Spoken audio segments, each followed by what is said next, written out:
Good morning, folks. We're starting with a quiet Earth. Earthquake Condition Index dropped into C range last night as the factors waned and seismicity dropped off worldwide. Some moderate tremors in expected areas is all we took. Meanwhile, Uyen System Candidate number 6 has a name. Following 3 days without tropical development, the X-class solar flare ramped the watch, and it has come through.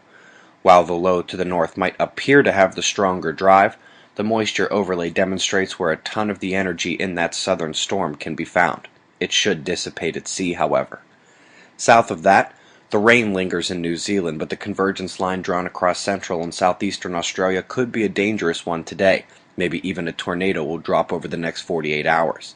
In Europe, you should see the clouds moving around a central point still near North Germany. Multi-low system over the area has severe warnings popping up from Greece to the UK, and in Spain the winds are so severe that multiple bouncy castles got tossed yesterday while full of children. Last night's U.S. watch zone bore out multiple weather events, and it's not going to stop. The threat returns again tonight along the southeast convergence. Could see more severe weather as the difference between these clashing air masses is absolute. Just look at that moisture overlay. Moving to the planets.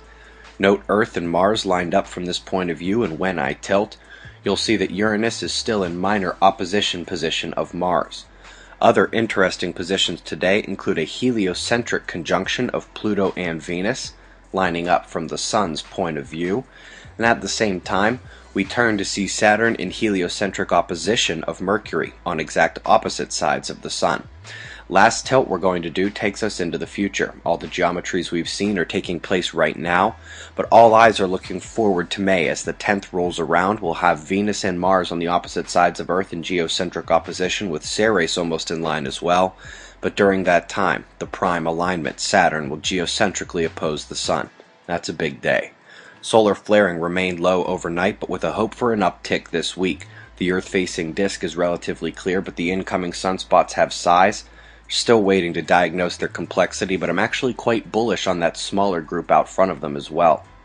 Solar wind looking very, very calm. However, our BZ has been negative for hours, and that's likely due to south-pointing magnetism in the solar wind stream.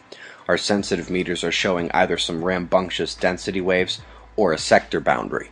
Watch the blue coronal fields pull down to block the southern coronal hole. Did you see it? This decreases geoeffectiveness as both coronal and orange umbral fields move into block. The incoming coronal holes are not well noticed or of any significant power. Top thing to watch today is the plasma filament center disk and these incoming sunspots. Current conditions and shots of our star to close. Eyes open. No fear at 6:30 a.m. Eastern Time, and that's the news. Be safe, everyone.